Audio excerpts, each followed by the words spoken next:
Well,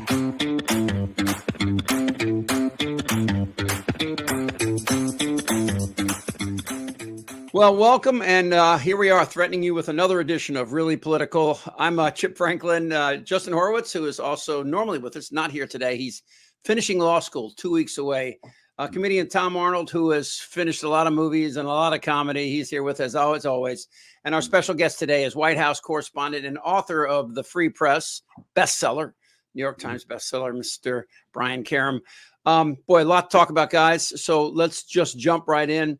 The trial, first full day of testimony yesterday. David Pecker is going to be back. The former, what was he, editor-in-chief or owner of National Enquirer, Brian? Both. What was he? Both. Yeah. I found it interesting, and we kind of start with this because I think it kind of shows you the world since social media. He said the most important thing to the National Enquirer was the headline, was the cover, more important than anything inside. And when you think about it, even though their circulation is only 150,000, I believe, a month, or maybe that's a week. I think it's a week. It was seen by tens of millions of people. Yeah. Well, originally, before he bought it, the Pope family owned it, who were, and they kind of created this art form. You know, they were very connected with the mafia, they used to call it, but they really created the form of doing stuff on the cover that gets housewives or at the store, and they were selling millions a month then. I mean, it was a big thing, and it was even a big thing when I first came to Hollywood in the 80s. And I remember how excited Roseanne and I were to get it in the National Enquirer. I think the lesson that we learned, we learned we could get in there, and they go, okay, you could plant stuff, you could do stuff, but there was another side to it where they would they'd get something and they'd hold it over our heads and say, well, here's what you got to do. Here's a quid pro quo. But that's really how they have done it. The thing about David Pecker, I know him. He had stuff on a lot of people in this business. And anytime you see someone in our business do an interview with National Enquirer, any of those publications, they've got something on them. And I remember Bill Cosby did a sit-down interview with them. Well, hold on. So this is, but you make an important point, Tom.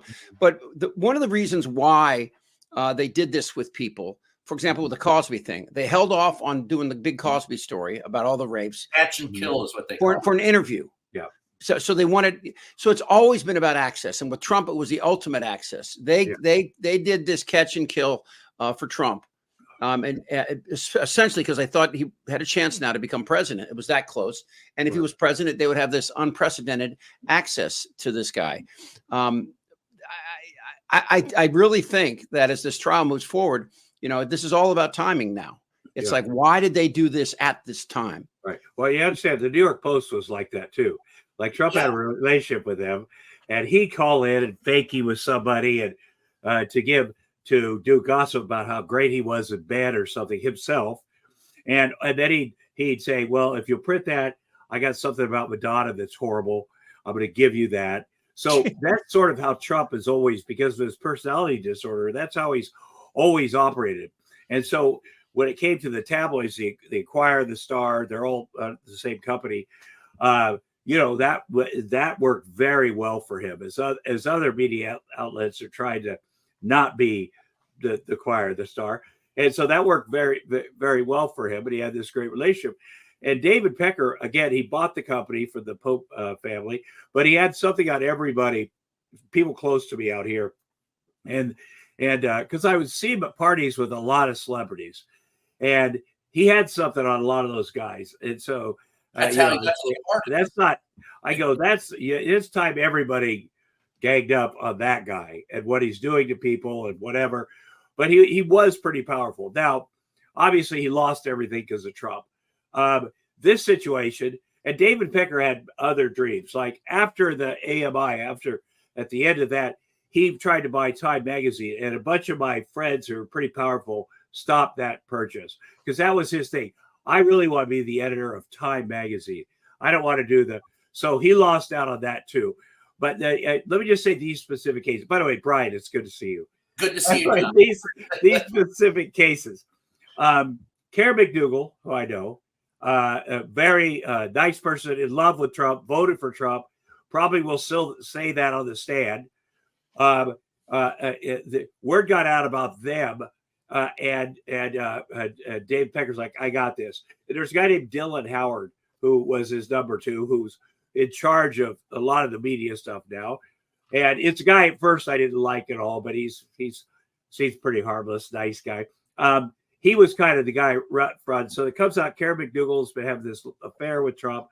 They go, okay, we got an idea. We're going to buy her story right now. That's the catch. And then we're going to kill it. We're going to tell her we're going to print it. But what we're going to do, instead of printing the exact story, we're going to have her write a health column or advice column or workout. So you get inside their heads. And here's how we're going to do it. We're going to use a lawyer. You get your own lawyer, Keith Davidson, who's also AMI's lawyer and Trump and works with the Trump people. So that's a terrible way to sign a contract. But that's what they did. And then the Stormy Daniels thing is what caught him, because Stormy Daniels was working with Keith Davidson again. They put her with him so they get this stuff out of the way.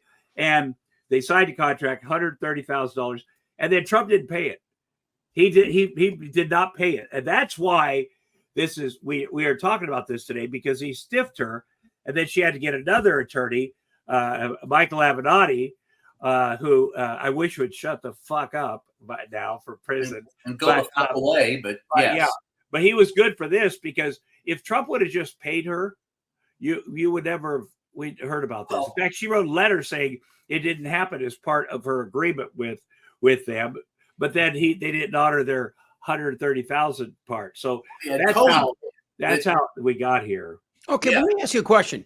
And again, I read Ronan Farrow's Catch and Kill, and I found it fascinating that this goes on, because there are so many other places online that could publish these stories. This is not 1995, right? In fact, this whole thing started with Newsweek passing on the blue dress story, and then Drudge doing it, and I think that changed the scope of where this is today. Today, I mean, wasn't just that though, Chip. I mean, those were factors, but what you all are pointing at, the big problem is what's happened to journalism. Mm-hmm. I mean, you got a guy who's catching and killing stories. That's not journalism. This is all, I'm sorry, but to me, this is all mob activity. Mm-hmm. That's all it is. Mm-hmm. And so what you're talking about is the disintegration of the media and the rise of what is essentially, carpetbaggers. Well, they did this 100 years ago, Brian. I mean, no, but what they've done now, the difference between now and 100 years ago is that you can put more eyes on it so much more quickly. Right. And so the grift, you can get out in the open, all right, you want to go, Lincoln said, the truth will lie will make its way around the world before the truth puts its boots on. Today, you can put millions of eyes. It'll go viral before you can get a reporter to actually cover a story, if the story is worth covering. The truth of the matter is, people like headlines, they like viral memes, but they don't want real journalism, and so that's why Pecker's able to make money off of it. That's why they all have. Well, and to your point, just the last point here is that the bottom line with Donald Trump was, and why we're also here, is that he had Michael Cohen pay off, and then he was going to stiff Michael, and then so he was going to stiff two people. Yeah. And when Michael got screwed by Trump, Michael turned around and screwed Trump back. Yeah. So the grifting, that courtroom is just filled with people that are just, it's like watching sewer rats eat each other in New York City over a slice of pizza. It's horrifyingly gross. Yeah. And, there's a lot of times people have reached out to me or during this time, and I said, well, here's a good journalist over here at the Washington Post or whatever that I've been talking to or wherever, and then I put them in contact, and then the person would ask them, how much do I get for this? They go, yeah, we don't pay for. Yeah. What? Like, people assume that you do, but the real journalists, so they call it checkbook journalism, but it's not journalism. It's not. Put the checkbook in there, and in show business, that's a normal. From Hedda Hopper back in the day to, the tabloids, and it's sort of a ha-ha, that's how they do it, this stuff. But what happened is it became they chose a side. They chose Trump for the presidency. And they did what they do best. They kept coming up with crazy stories about Ted Cruz, his dad, and Hillary. They were brutal on Hillary. For 30 years, they brutalized her. Yeah. 30 years. That was a concerted effort for 3 decades to go after her, to make sure that when she ran for office, because everyone knew that she had that ambition. So when she ran for office, she would have no credibility. Yeah. There's no other way to look at it. Yeah. She was still under the shadow of Clinton and Lewinsky and I mean, there's a lot there. You can go back and parse. The heart of this is clickbait. But wait a minute. Why is Hillary under the shadow of Lewinsky and her husband? Because life sucks. Yeah, that's why. Just not even, but they will use it. But the Enquirer, that's what used against her. What they have now on the internet, those websites that are kind of far right, that are anti-vaccine or whatever, and all that stuff. People are like, wow, have you seen? That's what the Enquirer was. They had one version of the paper, World Weekly News or whatever, which was awesome. It was all about aliens and Bat Baby. Yeah, very. But Brian, didn't they break some legitimate stories in the last 8 years? They have broken some legitimate stories. There is no doubt about that. But the problem is that they were all paid for, as Tom was talking about, and it's hard to separate fact from fiction, appearance versus reality. Yeah. And you only have one chance in my business to have a reputation. If you screw it up by, publishing Bat Baby stories and, Monica's love child with the Hulk, I mean, that kind of stuff, people don't look at you seriously when you break a story. Yeah. By the way, that Hulk sex tape, Jesus, when he put the condom on, it was like the balloon guy blows up. Holy shit. I think I might have put that out there if I was him. What sex tape? What's bad about any part of that? But the John Edwards love child thing, they broke that. Yeah. And because John Edwards is so arrogant, and a lot of these guys are. You can see in their, they're really they're driven, but then they have this weird, arrogance that just is like, I dare you to catch me. John Edwards was out here at the Beverly Hilton, which is the perfect place to get a million photographs of yourself or anything that it's just like the perfect setup. And we see what happens. Well, that's the Gary Hart.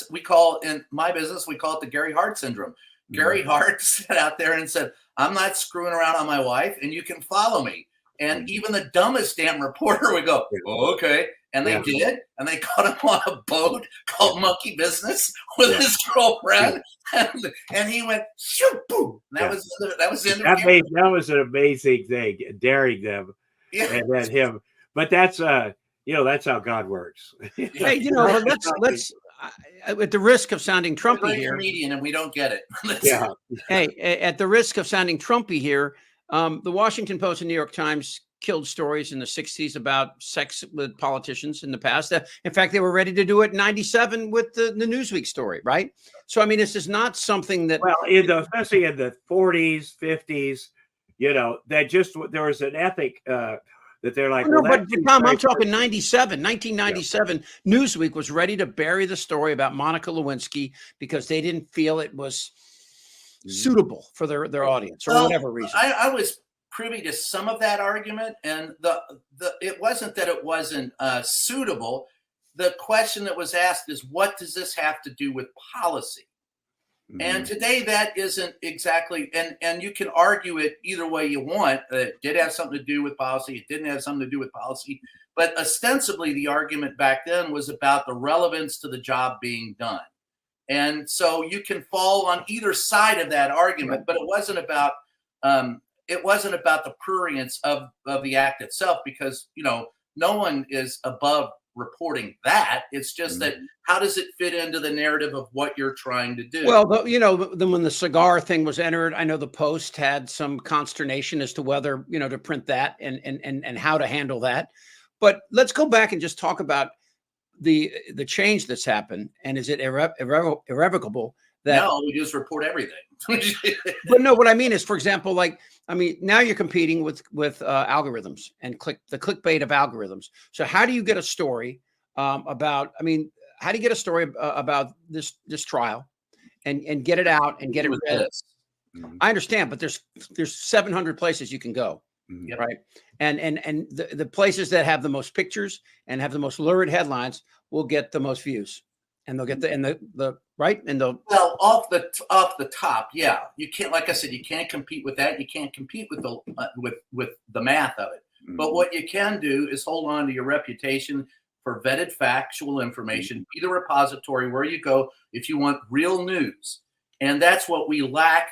Look, 95% of what you see, read, or hear is owned by about 6 companies. There may be 100, 150 people on those boards. And I guarantee you they're not, they don't tilt right or tilt left. They tilt towards the money. That's all that it's about. Journalism today is a cash business.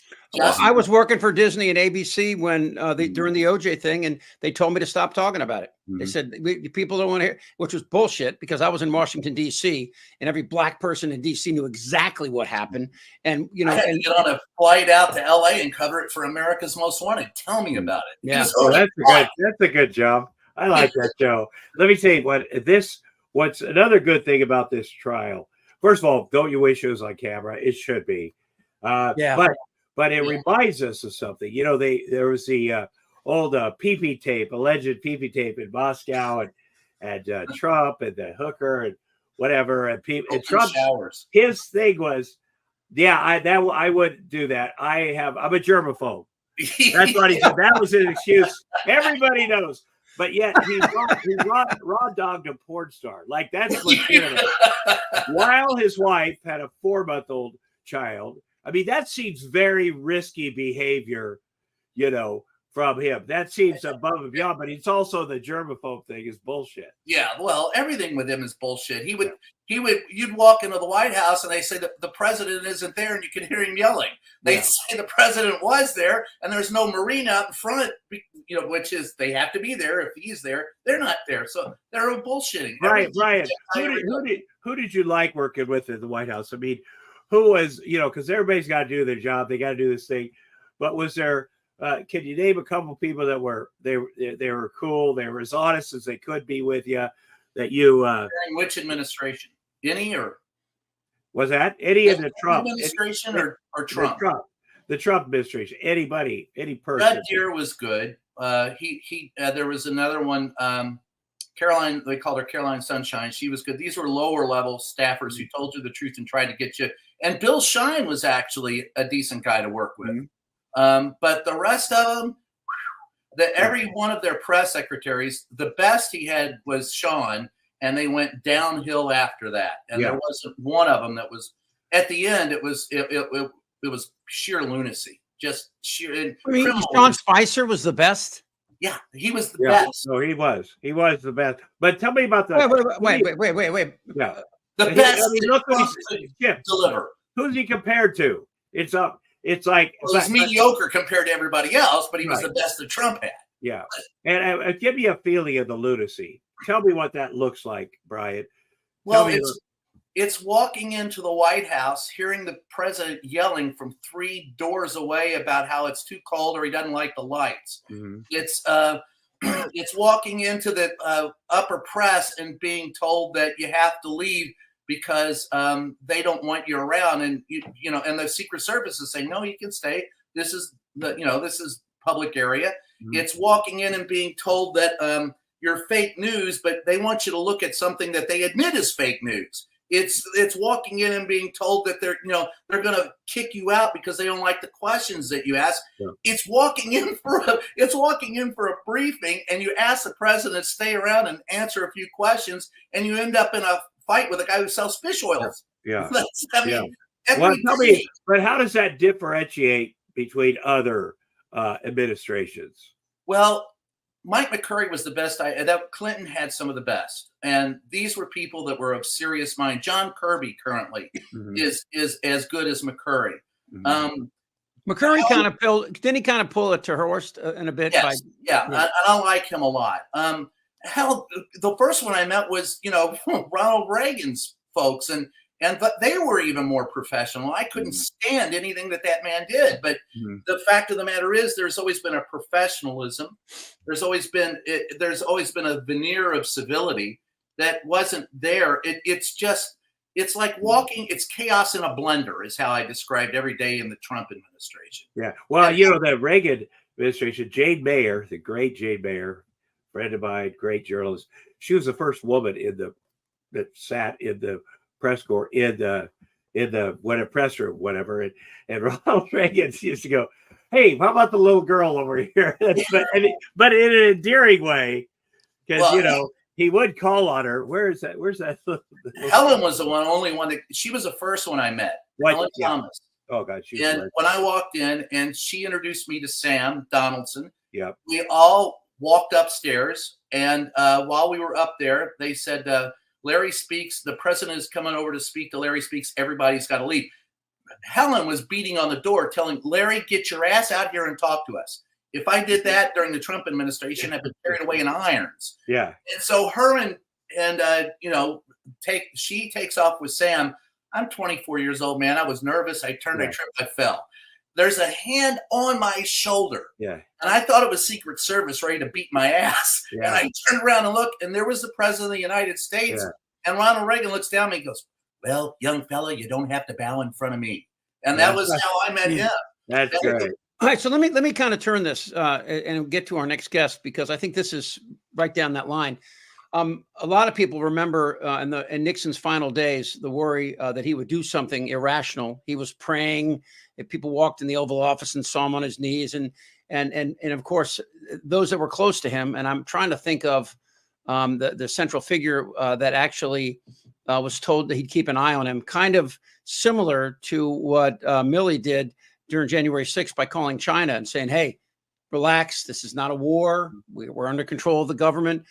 And you know, and then of course you go back to Reagan, and his final days apparently was borderline dementia and Alzheimer's. And you not look borderline, brother. Really, I mean, you know, but I mean, it was well hidden and well managed, I should say. Okay, but Trump has been on display, and it's become an endearing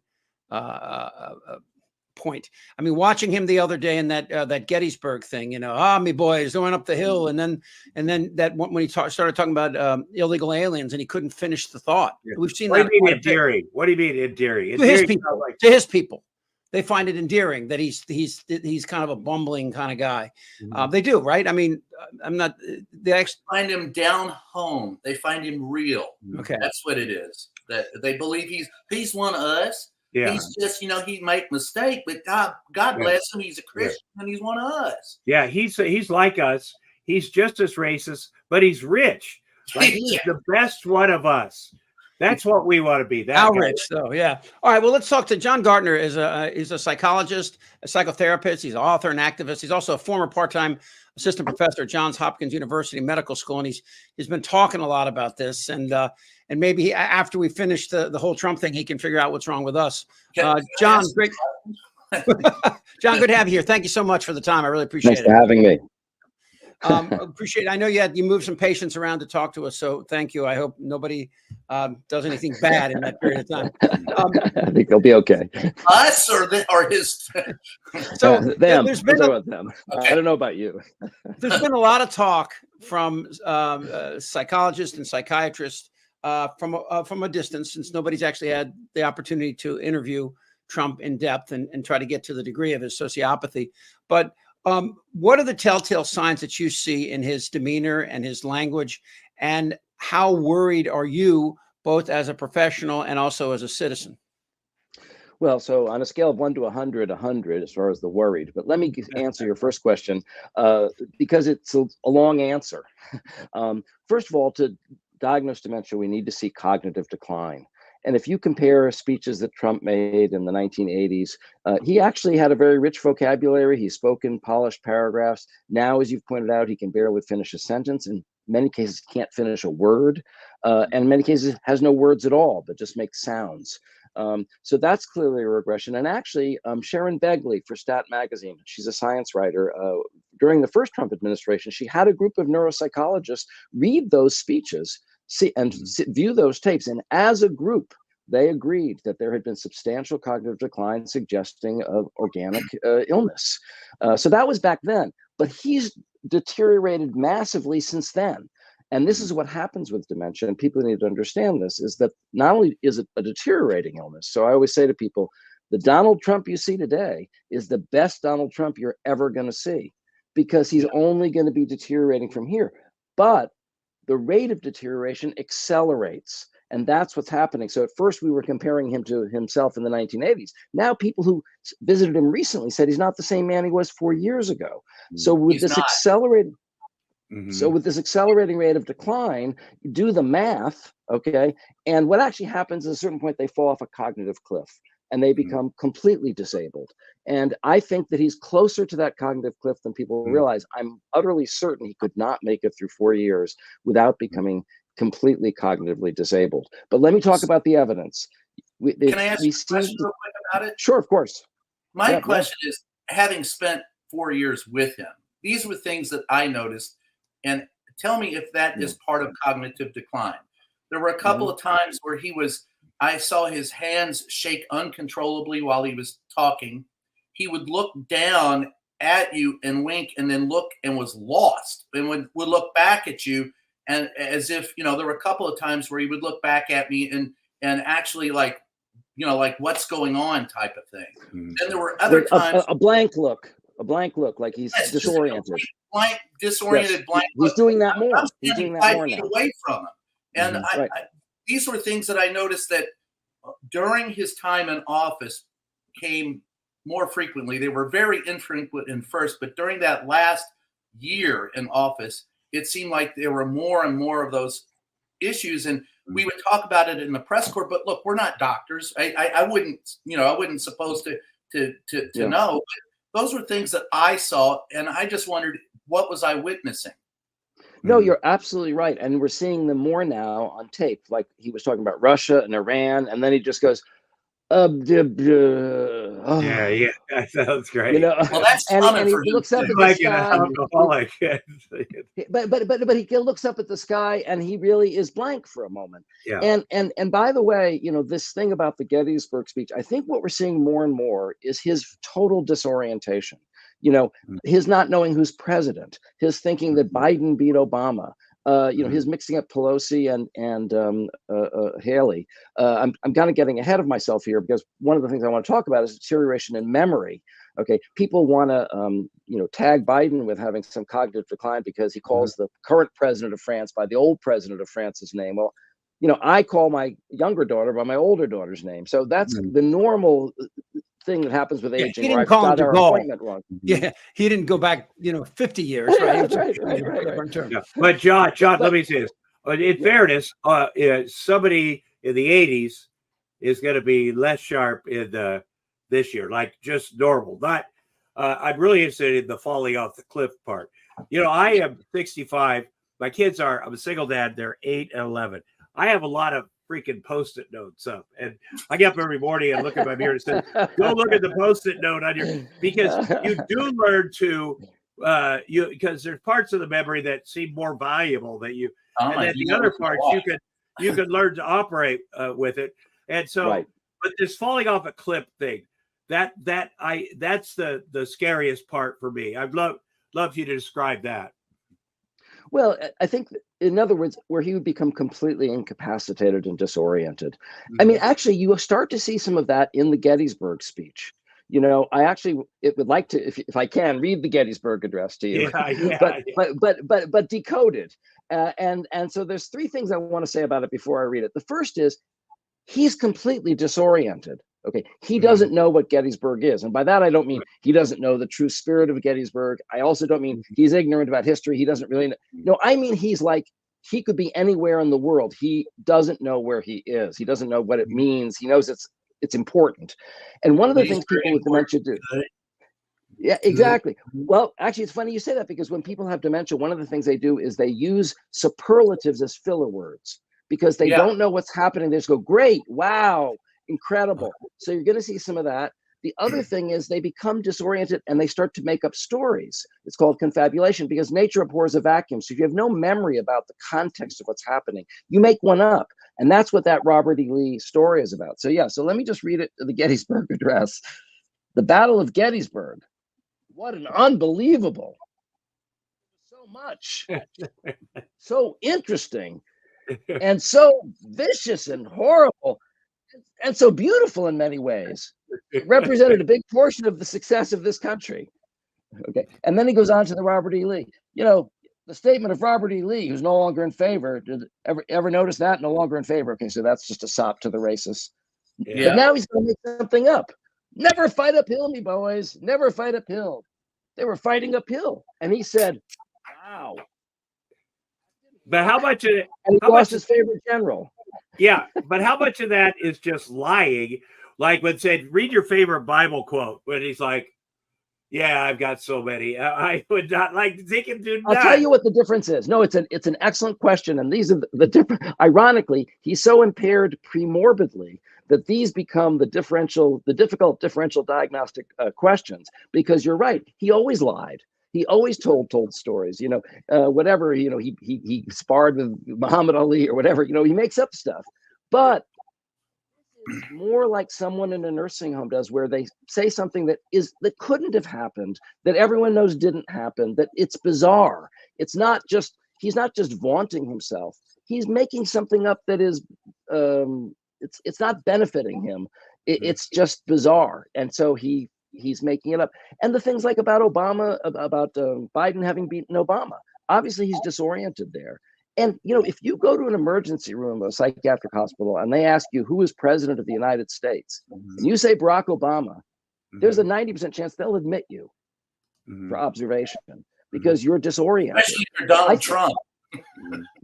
Yeah, well, I also think that him talking about that cognitive test he allegedly took, camera woman, whatever, and continuing to talk about it, because that's so embarrassing to a normal person. But he keeps saying, he stops interviews, "I took the test. It's very hard." I mean, again and again over all these years.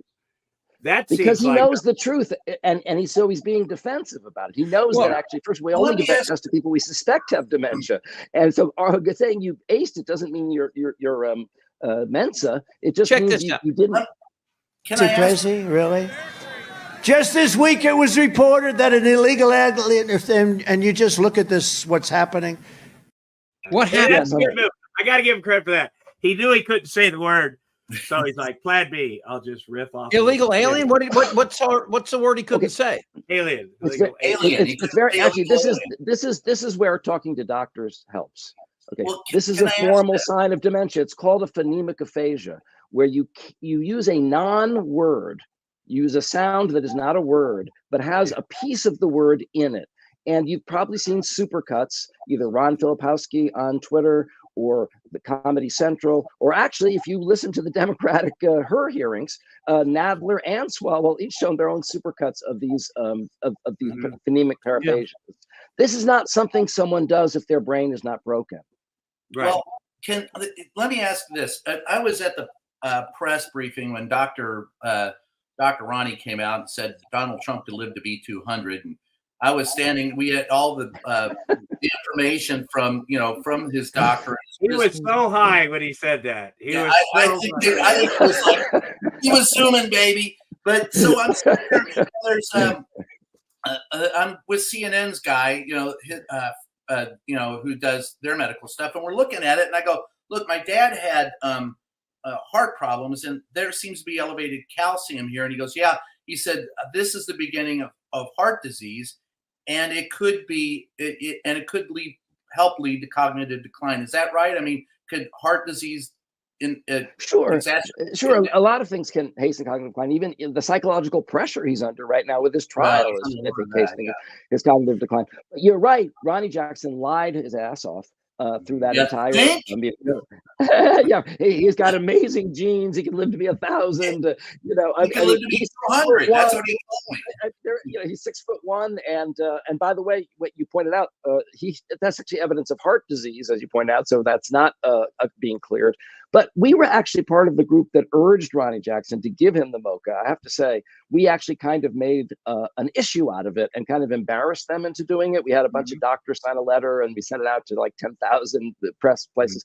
But I think, he also brags about having passed it twice, which I think is funny because that obviously means someone administered to him again because they suspected dementia. Is that a good thing? Dog, cat, tree. John, can I ask you? Let me ask you a question. Fact that he keeps talking about it, and people like that, regular people are like, "What the fuck?" And he talks about it with such, it's very hard. The first time he told Chris Wallace, "There's like camera, there's like whatever, there's an elephant." He changes the animals sometimes, but I think if you had your shit together, you would not keep. That seems like something you would not keep bringing up to show how great you on the South Lawn listening to that. Hey, so John, let me ask you this: when a normal person approaches dementia, how does that affect their underlying personality? And I'll bring this up because we've seen Trump's history of bad behavior back to the 70s with the housing and then all through his relationships with contractors moving forward. He's been just a bad guy. I can't tell whether or not he's a sociopath. He sure seems like a narcissist, to say the very least. What happens? Do your bad traits become exacerbated as you slip into dementia? They do? Yep, that's exactly what happens. It's a truism that whatever personality disorder you have gets dramatically worse as you become demented. So it's hard to imagine that he could be worse, right? Wow. But we're already seeing it. He's so impulsive and so out of control around this trial, right? He can't contain himself. He really can't. It's like Tourette's. He doesn't have the capacity, I think, to contain himself at this point. So we are seeing basically, and that is another thing that's really scary, right? Because he basically has premorbidly a malignantly narcissistic personality disorder, which means that he is a sociopath, he is narcissistic, he is paranoid, and he is a sadist. This personality disorder was introduced by Eric Fromm to explain the psychology of Hitler, from whom he fled. So this is the worst of the worst. This is the kind of person that would kill millions of people and actually get pleasure out of it and feel powerful by doing it.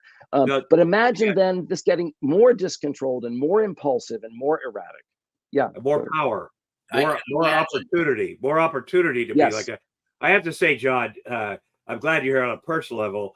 I have been in court for 7 years, cops, whatever, with my ex-wife, family court, and they finally had a psychologist, a psychotherapist exam, because I'm always like, what is the deal? Is she on drugs? I can get my head around that. And they came back, this is 2 weeks ago, and the woman's like, okay, good news. She's not a psychopath who wants to kill you. I'm like, that is good news. She's a sociopath who wants other people to kill you. And she has this narcissistic personality disorder, which I've been reading for the last few years, a lot of books about it. It seems like something that people didn't talk about when I was young. They'd say, you're narcissistic, you're a narcissist. It'd be like, well, a little bit, I'm an actor, but it's really become well-defined as a thing. And you definitely could see that with him. I've known Trump 40 years. He is those things. And he's always been. And the problem is, the people around him, which there was people around him who go, oh, Jesus, okay, that's not, but now they're not there. Now they're the sycophants that are like, yeah, he's done awful things to me. And they have to know how it's going to end for them. So what is their disorder? What is wrong with the people Great question. who know better, but are like enabling this guy? I think they're taking advantage of him. Go ahead, John. I think what you're right about, this lack of guardrails, and this is what happens with a malignant narcissist when they take power, whether it's Saddam Hussein or Hitler or Mao or Stalin. Okay, they purge and they purge and they purge. Okay, so you may have been a conscientious revolutionary, but now you're a counter-revolutionary because you're not going along with the leader's latest grift or mad kind of idea. And then when you boil this down, what you get are fanatical true believers and total psychopaths who are just using this as an opportunity, to grift. And these are the people who would be around him as his cabinet as he became disabled. I mean, it would be like the weekend at Bernie's White House. Yeah, it's worse. I know some of these people around him. And Tom, to your point, and Doc, what you talked about is absolutely true. These people that are left around Donald Trump now are using him to their own ends. And those are not democratic ends. They want to burn the system down and they want to control it. And that's my concern. If you look at any of the policies that the people around him have proposed, should Donald Trump get back in office, Donald Trump will be the least of our concerns. It's Yeah. those policies that these people support and thus are propping him up so they have their shot at doing it to the U.S. That's the frightening part. And add point, the foreign 25th enemies Amendment. that put them on their payroll. I think you should also add that these people who are also working for Russia or Turkey. So they would be not only manipulating him for their own personal ends, but for our enemies' ends. Yes, you are. I have to say, let me say this. At the end of this thing in court with the court psychologist, I go, well, what can I do about her situation? And she goes, nothing. I go, nothing? Because you have to engage a little bit with someone when you have kids. But there is a way to do it. Now, you don't vote for Donald Trump. I think a lot of people in this country, at least a lot of Democrats like me, have post-traumatic stress from him. Just that constant, Absolutely. and you don't even realize it. So we're not at our best. I'm sure I've had it with all this court stuff too, and getting my head around it like, oh, that's my behavior. I'm not my best because of all this bullshit coming at me. And I think the whole country has been like that. Probably even his fans. And how do you protect? I mean, you vote him out of office, but how do you? A lot of people turn their TVs off. A lot of people are like, I don't want to know anything about this. And really, you can't do that either because this election's over. What do you suggest, John? Well, it's toxic. And to be honest, after Biden won the election, I resigned from politics. I had the pinned tweet at Duty to Warn was, "See you guys. It's been real, but I'm going to write my book on psilocybin therapy because it is toxic." But let's talk about that off camera. But what brought me back was the media was gaslighting America by telling them two lies. First, they were pathologizing Biden's normal signs of aging, like the forgetfulness, and normalizing Trump's gross signs of dementia. And nobody with the right letters after their name were stepping in the gap to correct the record. And so I really honestly felt I had an obligation to step forward, because if I didn't, no one would. But since I've started a petition, and I have 500 licensed medical and mental health professionals who have agreed with me that he's showing signs of probable dementia. It's like the emperor's new clothes. Someone had to say it. But now that we're saying it, lots of people are saying it and seeing it. And so it just was a civic duty. It is toxic. It does suck. And it does cause trauma. Does your dementia allow for moments of lucidity that defy the diagnosis? And is that kind of what they're doing right now with him? Yeah, no, he obviously has lucid moments. And also, I think he does sundown a little bit, because I think he makes a lot of these mistakes more at the end of the day, and when he's not at his best. So yeah, no, of course he's. But look, he's falling asleep in court. Allegedly, he's farting, loudly and productively and effusively. But so does Brian. Of course, anyone can fall asleep. In and of itself, that wouldn't be necessarily a symptom of anything. I fall asleep at dinner parties, but I don't fall asleep when I'm in court. And you think your adrenaline would be running then. But he's falling asleep 4 out of 5 days. John, let me jump in, because this is Jesse Waters last night on Fox was talking about what we're doing to Trump by making him sit in this office. It's a short clip, but I find it revealing that they know more than they let on. They're draining his brain and his body. Now, I don't like to sit. They say sitting is the new smoking. You're going to take a man who's usually golfing or in action, and you're going to sit him in a chair in freezing temperatures and just let people rip you and you can't say anything? 4 days a week, 8 hours a day? That takes a toll. It does take a toll. I think that President Trump will withstand that toll because he's an extraordinarily resilient individual. Okay. The thing what I find interesting, what Fox does is they just touch the surface of this stuff, and then they immediately retreat, because they know the depths of not just his depravity, but just of his psychological state. And I occasionally, some people bring it up. Once you go into that room, you can't get out. There are no exits, because you realize what's there and you can't back out. And I just wonder, like, if in fact the 25th Amendment is a very difficult tool to remove a sitting president. You got to get the cabinet and the vice president to all sign off. And I mean, there's a good chance we'll have Marjorie Taylor Greene on his cabinet. It's insane, right? I mean, even to have these. He's going to be on the ballot in November. No. Let me just say, I have to say something. yeah, as an actor, I like it cold. Yeah. The colder, that will keep you awake. Yeah. And I also like sitting down. I'd rather sit down. I'd rather lay down than sit down. If I get my kids to play games where I'm actually laying down, I'll do that. But standing up would be so. All these things, the courtroom is cold. It's BS. It's BS, but there's actually a psychological term for how persuasive it is. It's called the inoculation theory. They purposely introduce the virus. It's like a virus inoculation. They give you a weak form of the virus so that you'll build up antibodies. They give you a weak form of the liberal argument, or let's say the reality-based argument, right? But then they give it a twist. So you've been exposed to the fact that he looks haggard and weird, right? And like someone who's deteriorating. But now we have an explanation for it. So yes, we've admitted that what you're seeing before your eyes is true. That's the weak form, but we're giving you a framework in which to understand it. Now we've inoculated you. Now you're intellectually impervious to anyone saying that Cord is showing how he's deteriorating, because you already got the explanation. What you said about the Amendment. Also, John, the dementia thing is separate than the personality disorder. I mean, and I've said before the times, I've worked with Trump in the day, did all this stuff, and he had something about him that made you feel sorry for him. And he also, when you talk to him, like he would say shit to me. He introduced me to Karen McDougal. He's like, come to Playboy Mansion and meet my new girlfriend. I was like, he'd just done my sports show. I go, okay, I'll go over there. He goes, I got a new vodka or new tequila. And I go there with him, and I meet her. She seems very nice. And he's like, oh, yes, and Melania's here, and my daughter. And they all posed together. And there wasn't like he was looking like, oh, I'm scared about this, like a normal person be like, what the?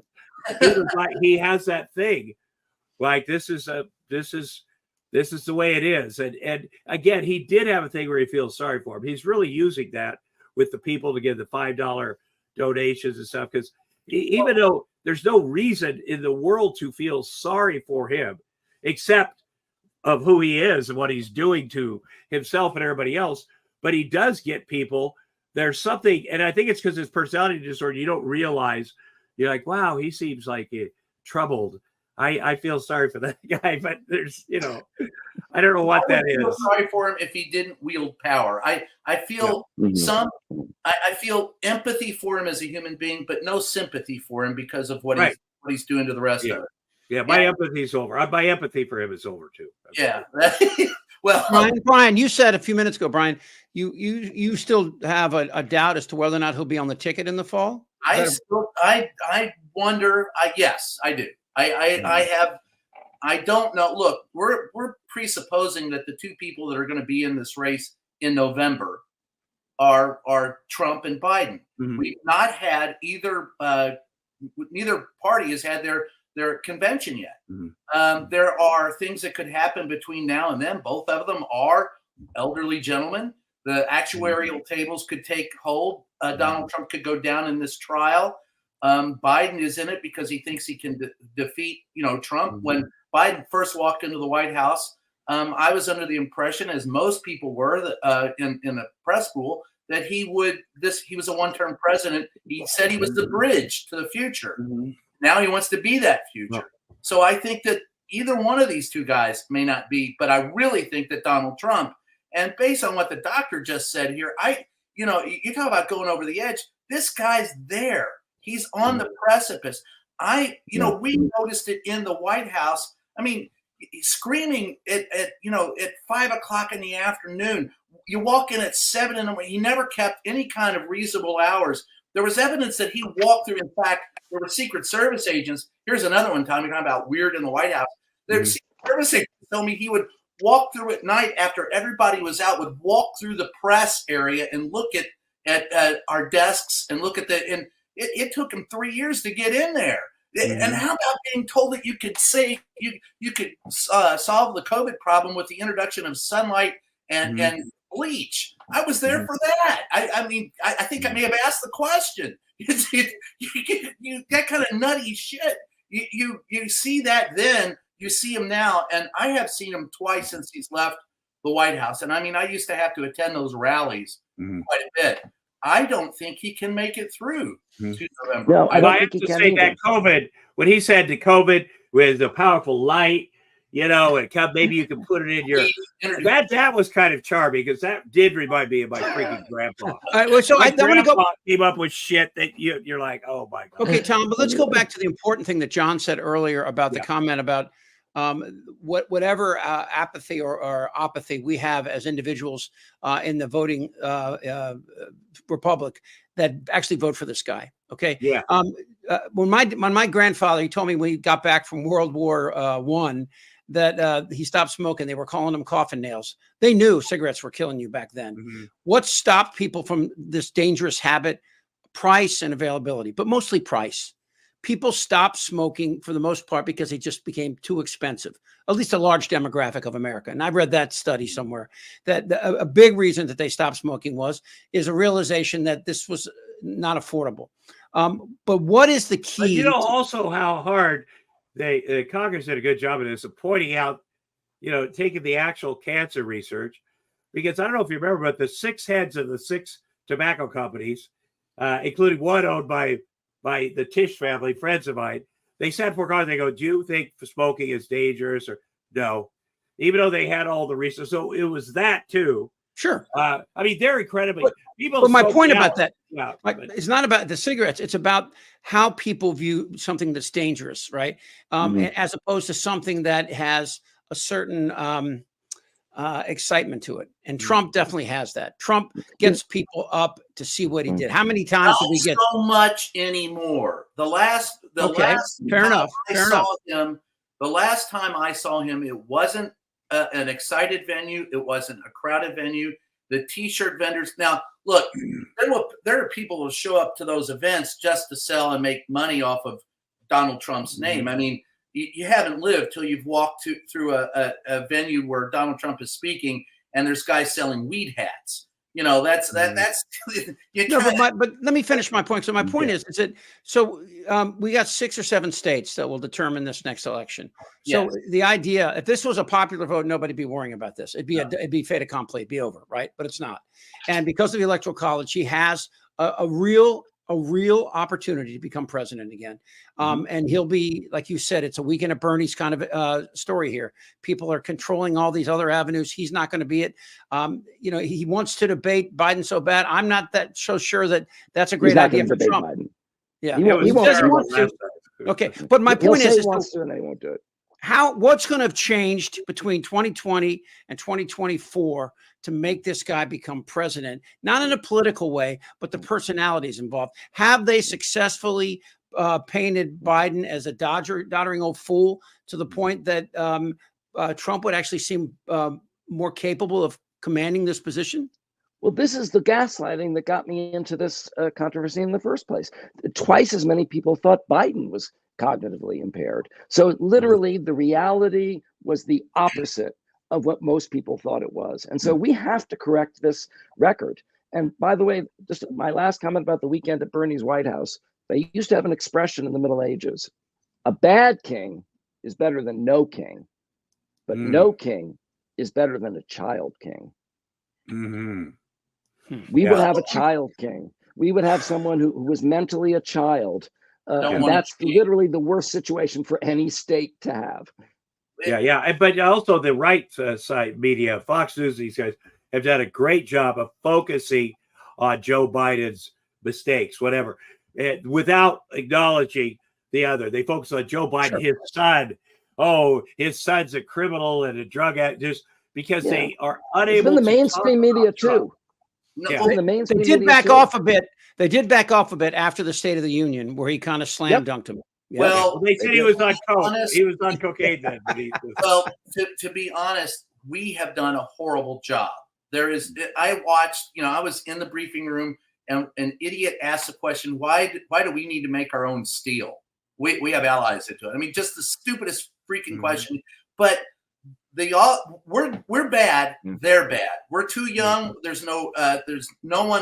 very few people with any experience covering this president, and the people that run his communication department are among the worst I've ever seen. That aside, the real problem, and I've spent the last 3 months, you talked about those 7 states, Chip. I've spent 3 months going to those 7 states. Here's what you've got on the ground, and this is what can make the difference in those states that are combative right now.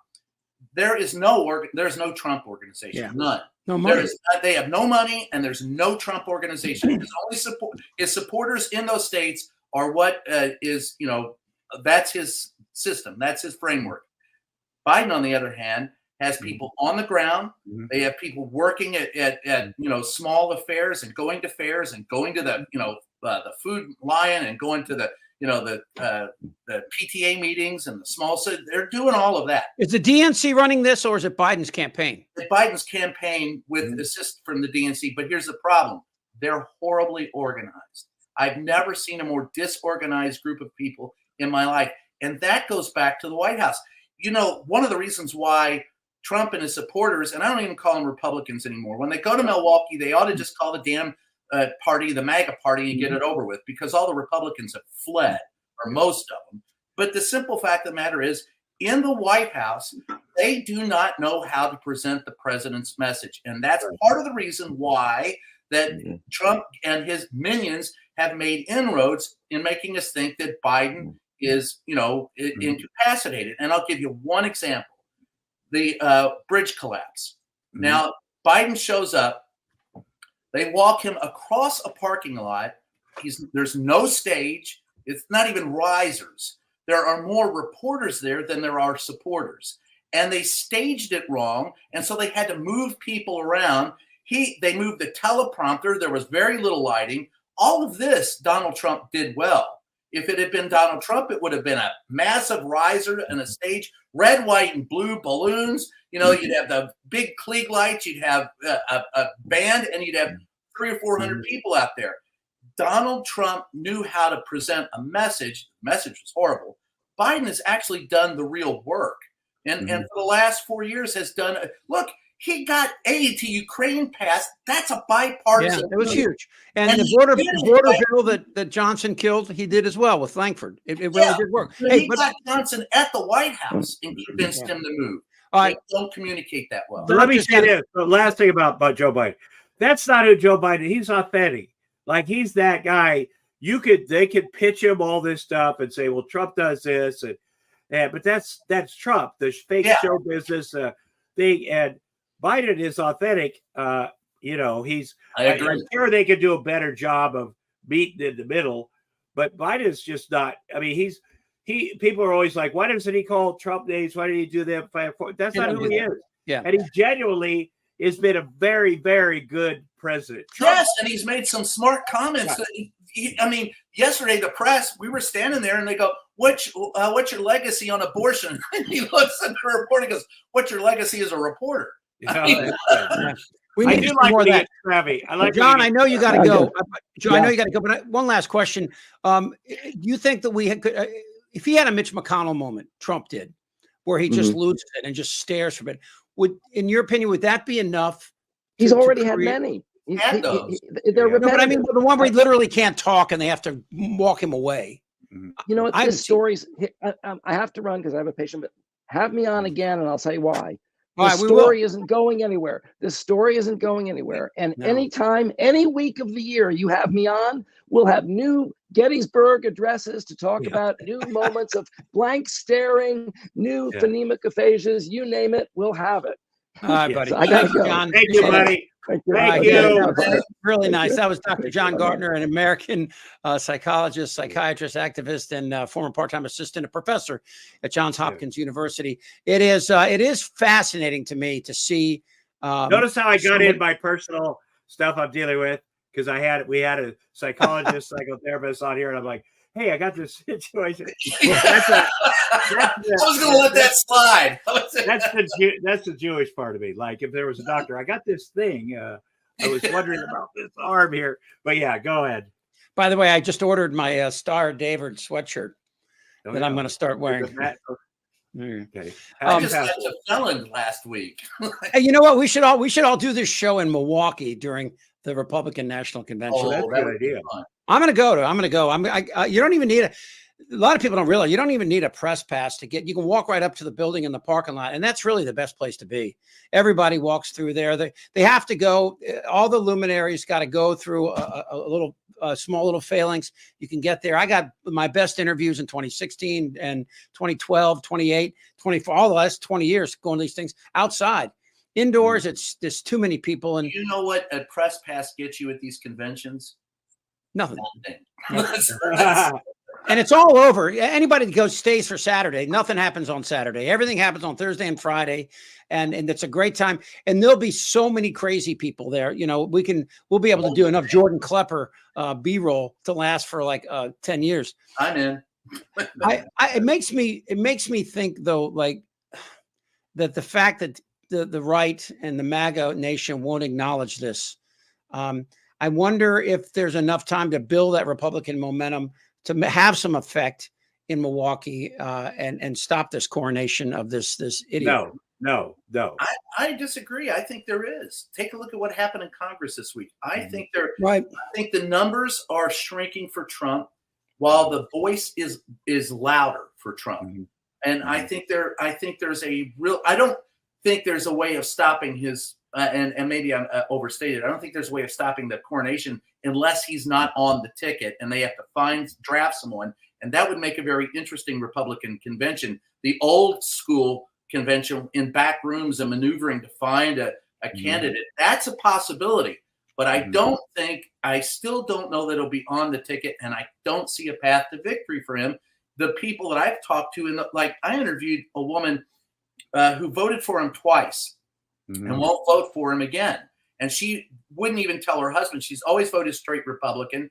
The only time she ever voted off the Republican ticket was on a down party candidate. And she says, I won't vote for him again. And I was afraid to talk to my husband about it. And then when I did, he's the same way. And I wonder, because all of these people are in the same churches, the same social circles, how many of them are afraid to talk about that, but will go and cast their ballot differently? And Biden's the only one that goes to church. Yeah, I agree that he's going to go down. I agree. He's going to be the nominee, but here's the thing he's going to do, which is great. And Gavin Newsom did an interview with Axios about 5 years ago, and he said Trump's going to go off a cliff, and he's taking all those people with him. They're just going to follow him. And I knock on wood, that's what happens. Because he will destroy anybody else that tries to step up. He will take the whole party down, which would be fine with me. Yeah. But they're so afraid of him for some reason. They're such cowards. So we'll see what happens. You said a mouthful there. I've never seen a bigger bunch of moral cowards in my life. Or on the flip side, if the people who support him don't even understand their moral cowardice, they don't even understand that the guy is against their own self-interest. Right. Of course. But that's how in our country. Every generation, there's somebody that works the low class white people and says, "I'm your guy. You're better than Lyndon Johnson said black that. person." And then that person takes them all off a cliff, and then they don't move up in life.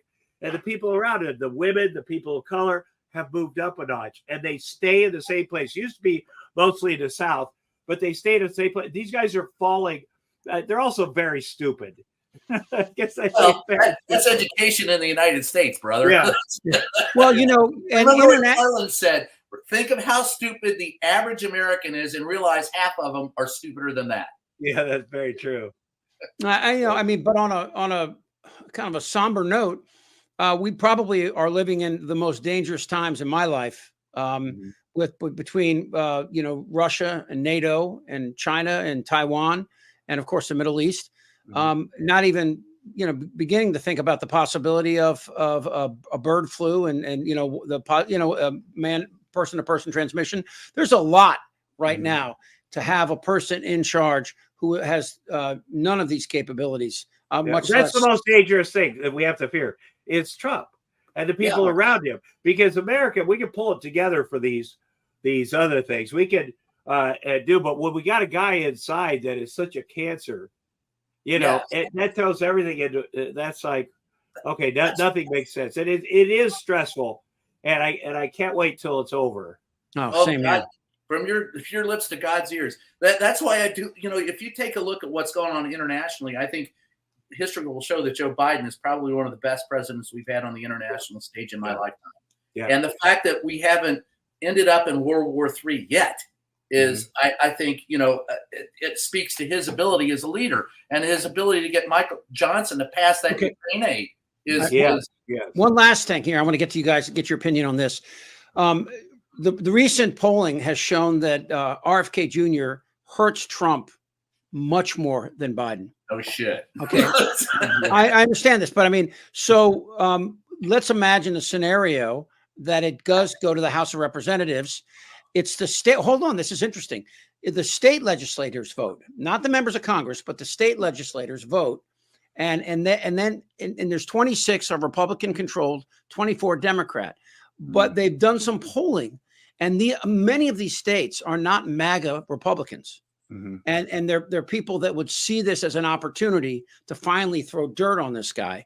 If in fact this happens, I don't think it's going to happen. I don't think that RFK is going to win any electoral votes at all. He's going to hurt somebody, you know, but he's not going to win a state. I also don't trust those people, state level Republicans, that are going to suddenly do the right thing. Just like Mitch McConnell, those guys had a chance to do the right thing. They're never going to do the right thing. Well, look at Bill Barr. Make sure that we win the most states, the most electors, take no chances. Well, that's, you know, long ago, the first politician I ever interviewed outside of my own family was Mitch McConnell. And the night before I went in to interview him, my uncle called me and he gave me some advice. He said, Brian, no, Mitch, at that time, he'd known him for about 15 years. He said, when you go in to interview him, you got to understand Mitch McConnell is about one thing and one thing only. And I said, what's that? And he goes, Mitch McConnell. And I think that speaks volumes to Mitch and everyone like him in the Republican Party. They're all about themselves. And if they're moral cowards now, I don't see them getting a backbone. I don't trust that. But there are more Mitt Romneys and Liz Cheneys out there. There are more Adam Kinzinger. They're gone. What? Well, like Tom said, they're gone. And how courageous are they? They didn't stay and fight. They fled. Well, not Cheney. Do you see her? Do you see her fighting today? Well, come on. She did this, ran the January 6th committee. Where is she going to go? Who's going to put her on? Mitch voted twice only person to vote twice for conviction on impeachment. Yep. Yeah, Romney, right. So I do believe that there are other Republicans out there. What are you chasing? There are other Republicans out there. There's a lot of them. Yeah. I do believe, though, that there's something here with a combination of Trump's cognitive decline and the inability for Republicans to get what they really want, which are, I guess, is a really manipulative psychological approach to lowering taxes. Most people still believe that trickle down works, that if you give the people a tax break, it'll trickle down to the work. It doesn't, obviously, for a lot of reasons. Research shows that it doesn't work. Yeah. Well, it doesn't, because if somebody gave you a tax break, would you go out and hire somebody if your business was doing fine? No, you're not going to hire people until you actually need them. And the only thing that's going to change that is if you give a tax break to the middle class, because they spend the money. And that creates jobs in an economy. So, I mean, there's a lot there that you can just look at what John Maynard Keynes said. How many years ago? 70 years ago. That these guys, this is all done. The paperwork signed, it's completed. It's all done. The way the economy works, Janet Yellen said Trump will never understand macroeconomics because he doesn't accept the basic principle of Keynesian economics. He just doesn't understand it.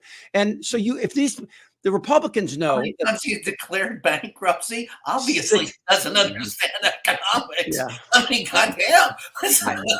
I guess my point is there's got to be a way to talk to these people, not the Marjorie Taylor Greens of the world, but there's a lot of other people out there that and again, this is my hubris, but I always feel like I could just sit down and try to explain to them that, look, we need people. We need immigrants. If we stop immigration, our economy will die in 30 years. Dead. Yeah. But are you talking about explaining this to politicians, be a Republican? Because they're over. They're gone.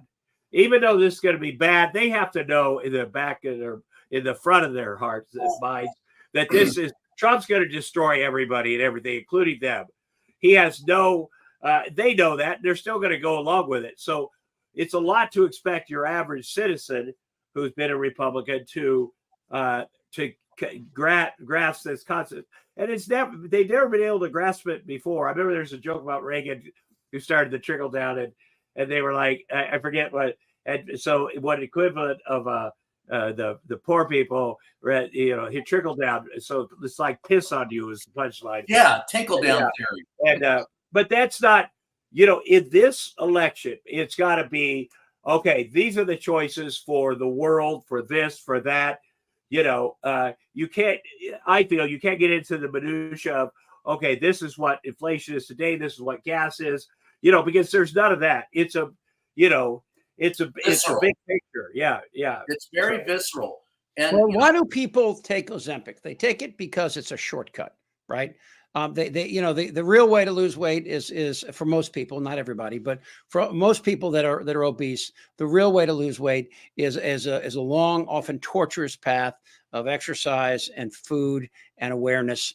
Ozempic offers a shortcut, but when you look at maybe it's like a jumpstart. Maybe the people that look at, because there's some incredibly obese people that have tried everything, and if this Ozempic, sure. By the way, you can't get Ozempic anymore at any pharmacy because Oprah talked about it on TV. Yes. And people have always I'll tell a quick story. Back in 1992, they had this thing called Fen-Phen. This drugs. Roseanne, John Goodman, and Oprah each lost 100 pounds, and because it's like, this is amazing, And then people started dying from it, and they pulled it off the shelf. We're like, God damn it! Wonder what will be next. Wonder what will be next, because we love that.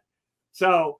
I think that the Ozempic thing is the new version of that. I think also we now, because we understand addiction more and we understand obesity more, and not everybody, it's not always about food. It's always, and just to give people a chance. And you've got to have a full life of exercise and whatever.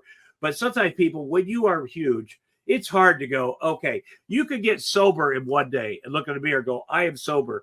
But it was Chris Farley had this problem, but he weighed 300 pounds. How do you deal with that part too? You go, oh my God, this is going to be. I was not very good at creating this path more clearly. My point is that truth is nuanced. A lie, you can make a lie, but truth is nuanced. It's not easy. And in order to give somebody the truth about getting health, either Ozempic, you're still going to have to eat right. You're still going to have to do some exercise. You're still going to have to do these things. A full understanding of what the Republican Party has to do, I think, has to start with just, what do people want? Well, right? I think it starts with, I have a friend, Daryl Davis, who is an activist, African-American activist, and he has talked members of the KKK out of their robes. He's gone to KKK rallies, and he sits down, and the first thing he said, and how it started with him, was when he moved back to the United States from Europe as a young man. And look, he's played music with some very famous musicians, and he's very well known, good piano player. I played with him, great guy. But he sits down and he's talking, and he goes, what he heard a white guy talking one time at a bar he was playing. He says, you play like Jerry Lee Lewis. And he goes, he didn't even realize that Jerry Lee Lewis played like a black guy. So he sat down and he said, what is it about, why do you hate me? And you have to be you've got to be willing to not just poke fun. I mean, like the stuff that they show, viral stuff of how stupid the people are that support Trump, that's funny for a minute. But if you really want to get them moving off of that cliff, you've got to sit down and listen to them. And if you sit down and listen to them, and unfortunately, I have some in-laws that are very, I have laws, yeah. Yeah, I do too. You got to sit down and talk to them, and you find out that most of them want to be left alone, and most of them believe that, they don't really, they may be racist, but they're willing to let people alone if they'll leave them alone. And they feel like that liberals want to tell them, or progressives want to tell them how to live. And Donald Trump just wants to leave us alone and let us do, he's what's right. But they've also been convinced by the right-wing media that Joe Biden is a nefarious gangster, criminal, awful, and he's taken away all the rights, like you said. And they're like, we hate Trump, but we got to vote for Trump. You hear that a lot. You're absolutely right. They'll sit down and they're convinced that he is both an evil, mad genius on cocaine and at the same time Sleepy Joe. You go, how can he be both? Well, 1 minute he's up there and running with the cocaine, and the next minute he's asleep. I'll tell you how. A lot of them are these evangelical Christians who believe a lot of crazy shit, like the rapture and this stuff. And you can convince them of, I mean, they're like, hey, it's the word of God, like God wrote the Bible. But you can convince them these stories, and you think, and the people above them are making stories that work with what those people want, the grifters, to make people, they invented hell, for God's sakes. Well, Jews don't believe in hell, but they invented hell to scare the shit out of people like that. So they're like, yeah, I got to get aboard this Trump trade. I have a cousin who's actually cheering for Israel to lose the war in the Middle East because she wants the apocalypse to come and believes she'll be raptured. She's convinced she's going to be raptured before the end of the year. And my mother told her it could be sooner than that if you don't. Who's she voting for? She's a Trumper. She believes that Donald Trump is an instrument of the Lord, and that it doesn't matter if he's failed, Brian. We're all failed human beings, but the Lord is using him as an instrument. Yeah, you got to really, because reason makes no. He said these awful things. You got to go, okay, I'm going to blame it on God. And let me just say last thing about the rapture. That, people are like, well, we love Israel. Us because of the rapture. We need it. They don't love Jews. They love Israel. In the rapture, and there's a tape of me and Michael Cohen talking about this. He's explaining, in the rapture, a certain amount of Jews get to live, and then they get a choice. You need to convert right now or you're incinerated. They all end up incinerated. So it's not a happy story for Jews. Cohen told me this. Was he on your show? It was one of our conversations. It was one of our phone calls that we both recorded. And Okay, fellas. So, Brian, thank you so much for being with us on the show today. Brian, I want to hang out with you. You're one of my favorite people in media. You got courage. You got balls. You're also funny. Like you got that, and you've been a very unique presence with all the shenanigans in the White House. And I loved you dealing with Kellyanne Conway. But you can tell you're a funny guy. And a lot of people are humorous. Yeah, exactly. All right, thank you, guys. Before we leave, in ode to Brian, he has so many great White House experiences. I thought I'd share the one. Wendy and I got to go in '97 to Irish State dinner, and so, you do the receiving line, and so this is. Tell me what Bill Clinton's looking at. This is my wife. When you see this, look at this. Oh yeah, there you go. That's a compliment. That's nice. That's nice. I did not have sexual relations with that woman. I love that. Yeah, one time I was there for Earth Day, and we're coming through, and he's like, "Hey Tom, what do you got going?" Because they've been out the Clintons. Roseanne and I supported the shit out of the Clintons. The old Roseanne, and his person with him said, Tom has a website called marrytom.com. He's trying to find another wife, and it was a kind of a thing for kind of a gig for me. And he stopped and goes, that sounds amazing. Like he was very into it. So whatever. I don't, I'll show you one Clinton story. Last Clinton Christmas party on the South Lawn. And we're sitting there waiting to go out, and we're sitting in the West Wing in the hall there. And before they even got there, coming out of the Oval, and I don't know what happened in the Oval. I just know coming out of the Oval, I go, I know what that smell is. Oh, yeah. That's weed. Yeah. And here comes walking around the corner, Tom Petty and this whole band. Yeah. And they just reek. And I said, hey, Tom, somebody smells like weed. And goes, oh, that's great. And off they ran. Yeah, that's great.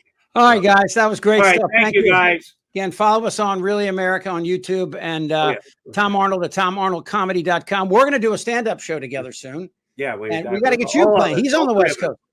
All three of us. All right, cool. I'm in. I got a tight 10. Thank you, boys. Thank you. Good night. Tom, thanks for the compliment. I appreciate it. Thank you very much. I mean it. I absolutely mean it. I mean it. I hope that. Check us out, Really American Media and YouTube, and we'll talk to you next time. I'm Chip Franklin, Tom Arnold, Brian Karem. See you.